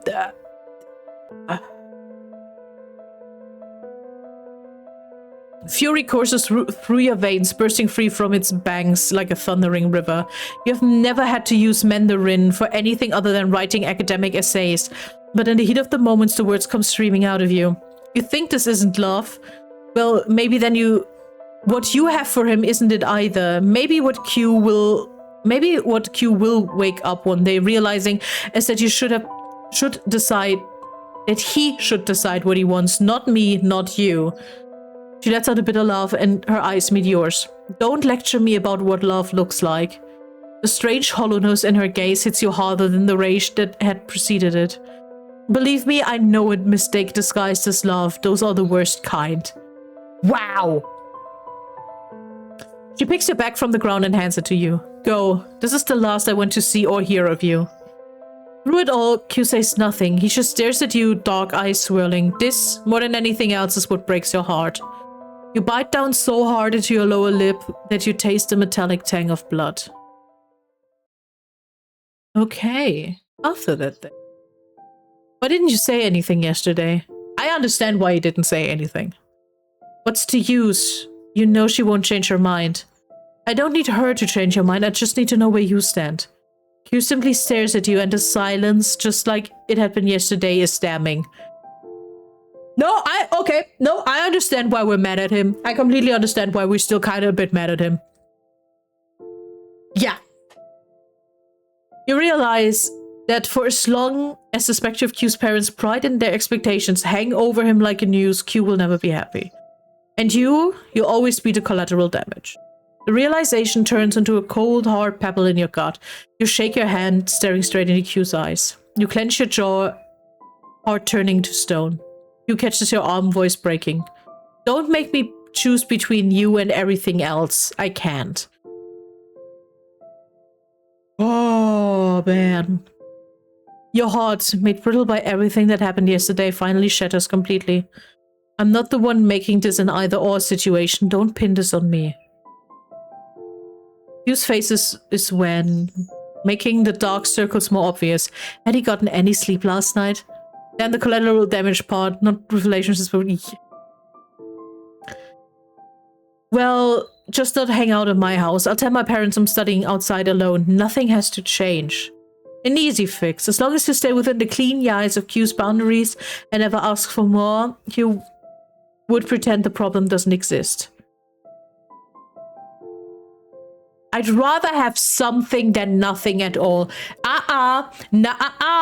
Okay, guys, this is... Mala, I'm trying to make a heartfelt point here and you come in with this bullshit. I can't fucking believe it. I will still make my point. Okay. You want to have rather nothing than a fucking toxic shit. Because nothing is still better than a bad situation. Okay, guys? If you are in a relationship or even with a friendship and you're like, hey, dealing with this bullshit is better than not having that person around. Nah-uh, you're better than this. The comic relief we all need in that video. This is never the answer. This is never the answer. Rather walk away from a bad thing. Because the hair was distracting. Fuck you.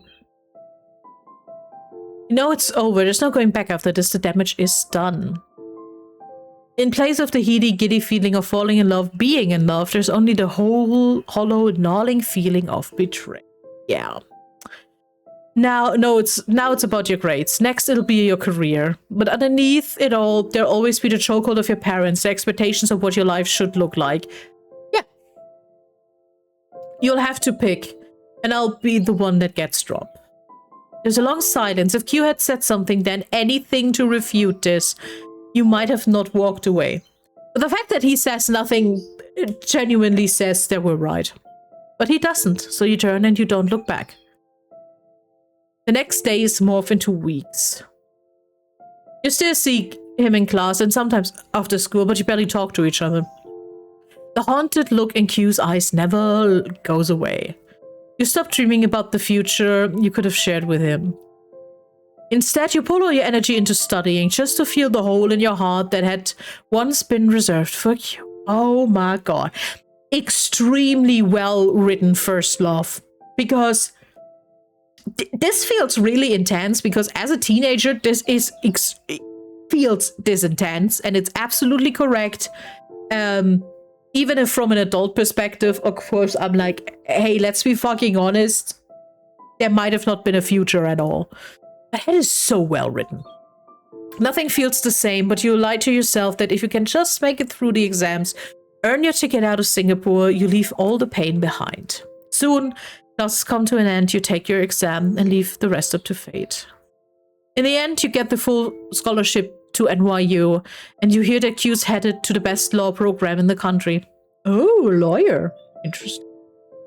Once you might have hesitated at the thought of accepting an offer that would bring you halfway around the world for 4 years. But those days are long over. You submit your official acceptance to NYU, eager to reinvent yourself in a new city. Yeah, important. That's the last you see of him. Incredible reunion. Holy shit. Back to the present, back to the reunion, where we now, after 7 years, have to see him again. You and Junie have stopped walking.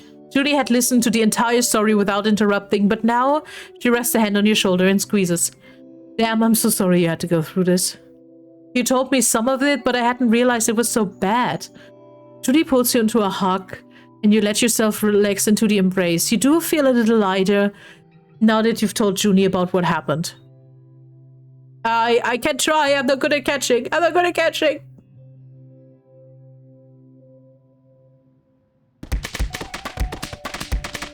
You are a liar. Mods, kick him out. Mods, kick him out. Holy shit. Holy shit, the betrayal. Can't believe it. You gotta be okay later. Junie jerks a thumb the way you'd come. Because if you'd like to bail, I know the best Permanese place down that way. I'll be fine. Yeah, I'll be fine. It's been a long time.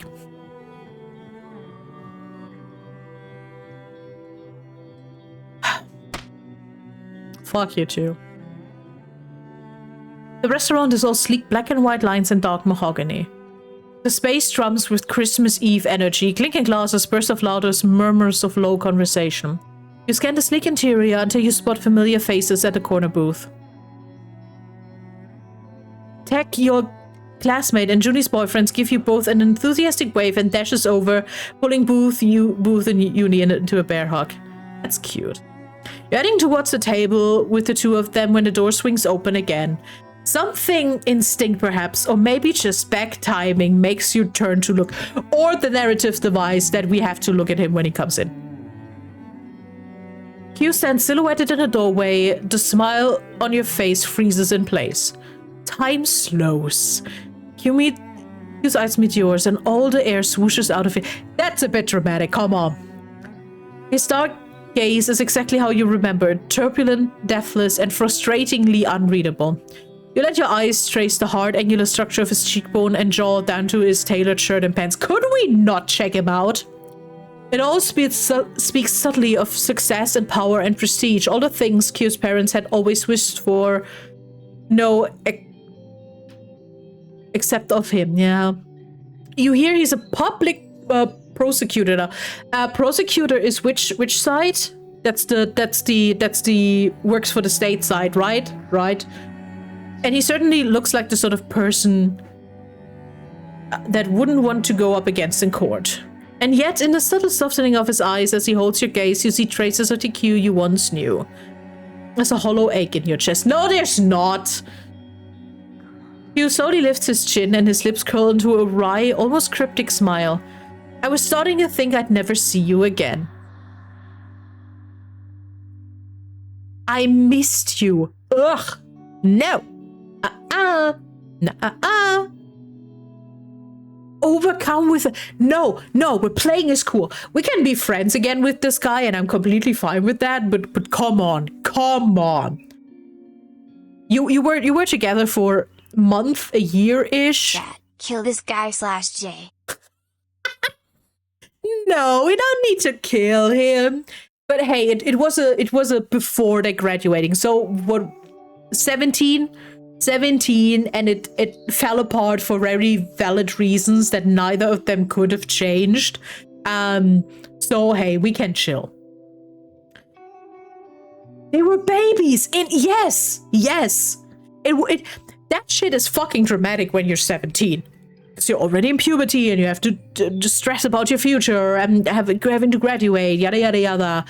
And then going through shit like this, and the reason you break up is like things out of your control and parents. That sucks so much.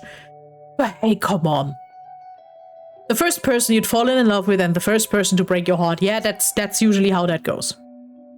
And you surprise yourself by giving absolutely nothing away when you respond your gaze is level. Me too, it's been a while. Your tone is cold, showing no hint of the resentment curling in your gut. Yeah, because let's be fucking honest. Stop being resentful about this. It's fine. It happened. You presses his lips together and you see a vein in his neck pulse. I'm sorry, what did you expect? What did you expect? You pushes a strand of hair out of his eyes. You recognize the tic. He does it when he's nervous or uncertain. And there'd been a time you found it impossibly endearing. After chatting for a while, Q gaze slides to the table where your classmates are seated. Watching the two of you with undisguised curiosity, he tilts a chin to the back exit. Can we talk outside for a bit? Good move. Good move. With that weird tension and having not seen each other since breaking up, or well, since graduating, it's probably good to just be okay, just don't make it weird.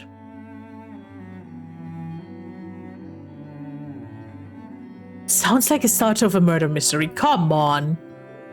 Yeah, and it's good to not talk about that in front of everyone.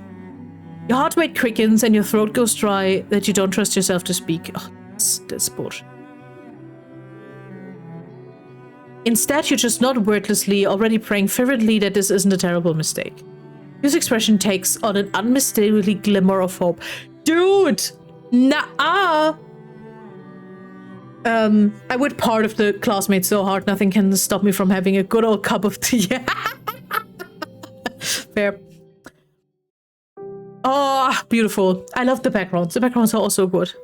You follow Q out of the back of the restaurant into the alley. The door swings shut behind you, shutting off the noise. The alley is almost empty, save for several lonely pigeons pecking the ground for invisible food scraps. A crescent moon hangs like a silver comma between the rooftop of old shop houses. The back doors are flanked by a multi-arrangement of dented garbage bins, air conditioning compressor units, and plastic chairs well worn from countless smoke breaks. For a while, the two of you stare at each other. They shut her down without speaking. Once, almost 10,000 miles of sea stood between you and the past that you fought so hard to leave behind. Now, Q's standing so close you can smell the familiar scent of his soap. True to character, he hasn't changed even in all these years. The thing is, in between leaving and now coming back, we also had a 4-year relationship that was, well, at the end, the breakup happened. But that wasn't unlucky, so he shouldn't be that much of a phantom. Possibly. Maybe. You step back, trying to render his proximity less overpowering. You don't want to be reminded of sweeter times, simpler times, times when touching Q, loving Q had been as... Oh my... Okay, we're outside. What did you want to say? Q takes a deep breath, and something shifts in his expression. Whatever had remained of his hard exterior crumbles into dust in front of you. Holy shit. I wanted to apologize for the way things ended. Good. Important.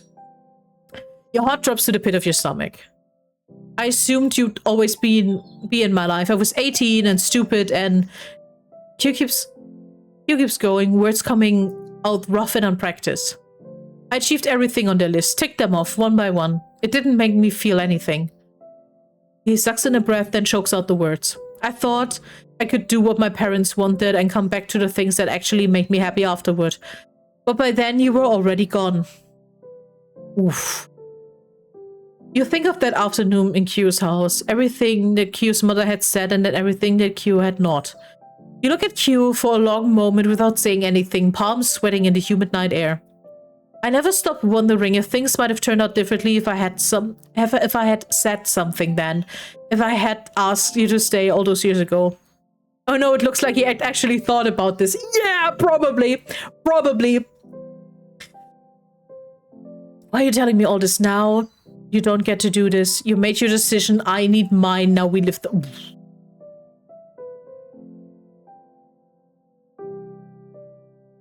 Why are you telling me all this now? This is honestly also a thing. There would have probably been possibilities to reach out if he wanted to. But I still want... Give me the sappy answer, man. Just making you feel things you're not sure you want to. You wave a hand at the tailored suit, the careful styled hair, the accumulated evidence of how much your lives had diverged. You squeeze your eyes shut, feeling the old wound split open. Your voice, yeah. You fight for every goddamn thing in your life, but you never fought for me. Wow! Let's fucking go. So let me.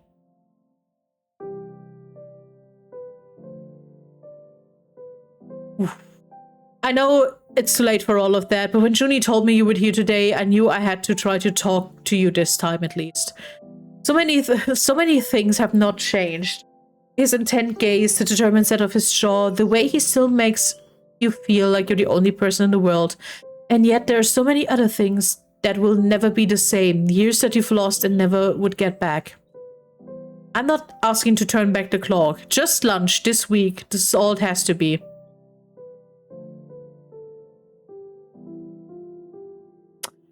Okay.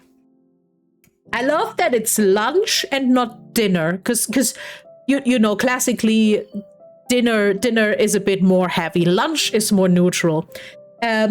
Especially since this might be an actual good opportunity to just talk things out and maybe just become friends and not having to date.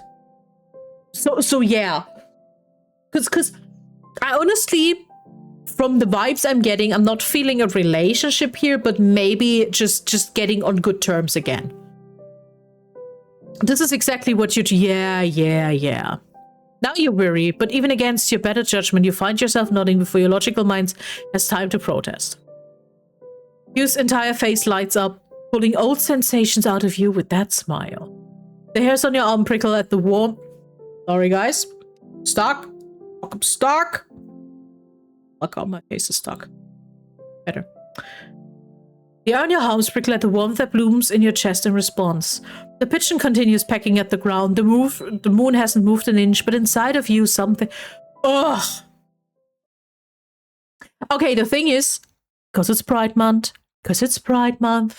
I'm a bisexual, but I'm also somewhere on the aromantic spectrum. That means a lot of those descriptions for me are like, oh my god, please do not do that. Then, oh my god, I understand. So yeah.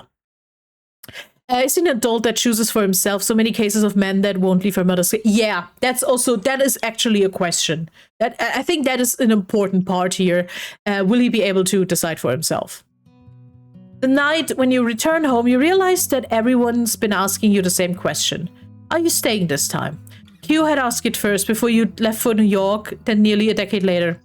Nat on a hot afternoon at the beach, then a snowy street in New York. Shay, as you dance with her in a throng of people. For years, you have been living in the space between the past that you can't forget and a future that's just out of reach. Tomorrow, you wake up in your childhood bedroom with 4 days left in Singapore before the new year. As you walked from the car park to your apartment, you wonder what it would take to finally arrive at an answer to that question. Hey, we reached the end of the demo and perfectly at the 2-hour stream mark. Oh my god, that was meant to be. Based on your choices in this playthrough, these scenes will be available in the full game. Lunch. Spending time with Ned and see if there's anything left to save. Wait, is Ned coming over? Going boxing with Shay and having dinner after. Having a follow-up conversation with your mother about what she said in the kitchen. And many more scenes. Different choices may unlock other scenes in another playthrough. The game fully releases in winter 20. Write that down, people. Write that down. We will definitely. No, Mandrama. Yeah, we will definitely come back to this. Let me actually give you guys the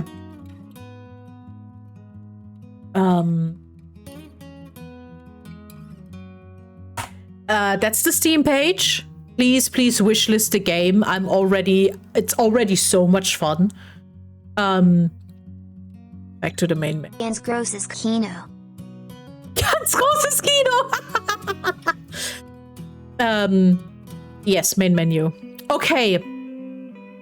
That means, by the way, I like that you get your musician neighbor, you get the career-oriented first love, and you get your now thing. I love. Okay, for the people who weren't there at the beginning, if you started, it asks you what you are, man, woman, non-binary, what your assigned gender at birth was for, probably for options in the dialogues or for scenes that are happening, and you can decide if all of your 3 romance options are all men or women. Let the game select randomly. That's what I did. That's how we ended up with Nat, Shay, and Q. But you also can decide for each one what the gender is supposed to be, which is kind of cool. And now this makes sense, because also, can we talk about how perfectly gender bent they are? It's the same person.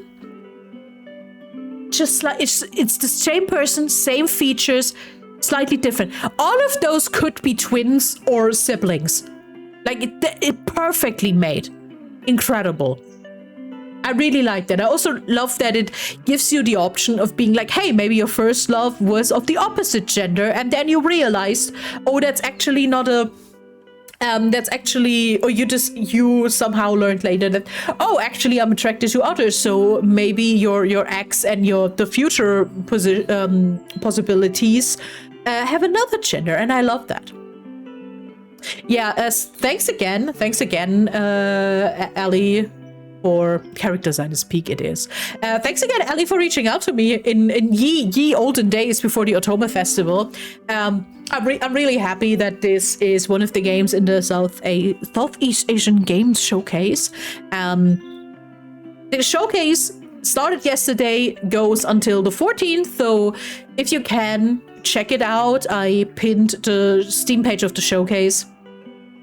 And honestly, I can't wait. On Saturday, we will actually watch the showcase show here. I will co-stream it because I'm an official co-streamer. And on Sunday, I'm waiting for the showcase to then snap, I think, 2 or 3 demos we will play on Sunday, and we'll look at them to feature some other games. That's the plan. Oh, well, let's say 2 on Sunday, and then we will. Then I will grab some more for next week. That is my plan. And yeah, please wishlist this game. I will wishlist this game because I want to know. I want to know how this continues. I want to know where we're ending with this. I can't believe that. Okay.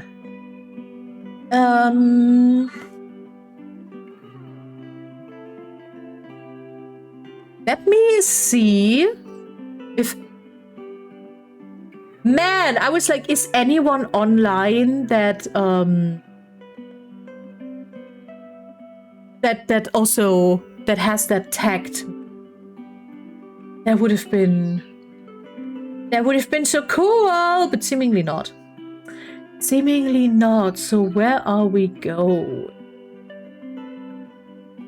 Oh, I know where I'm rating you out to, guys.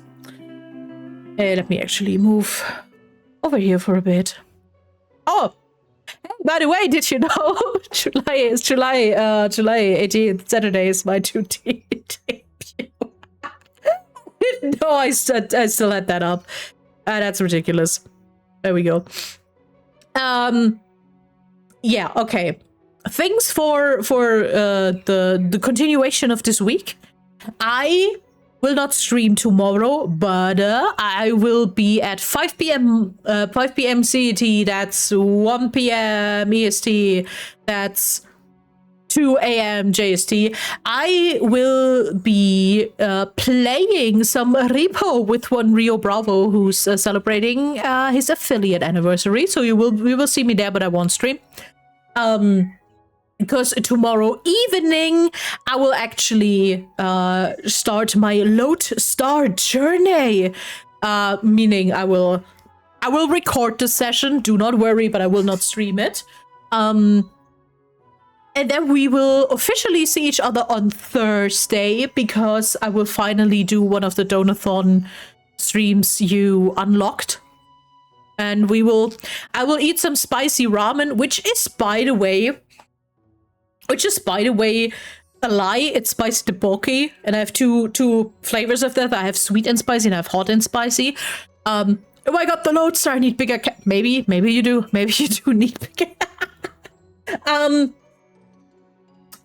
So that will happen. That will be the next stream, and I will play some Level Devil, because what's better with suffering from spicy food than a fucking rage game? We will see how that goes. But yeah, you can catch me tomorrow. About to become a dragon. Rawr. That is... Can someone draw this? Can someone draw the little one just snatching some way too spicy food and then starts just spouting fire? I need that. And that would be so fucking funny. That would be so Helian. But yeah, you can catch me tomorrow at Rio's for an hour or two. And we will see each other on Thursday. But talking about Lodestar, I will rate you over to Cran, who's also on the Lodestar server, who's overall a very, very cool person. Lodestar streams mostly... Hi, Azu! Good timing for you to come in when I'm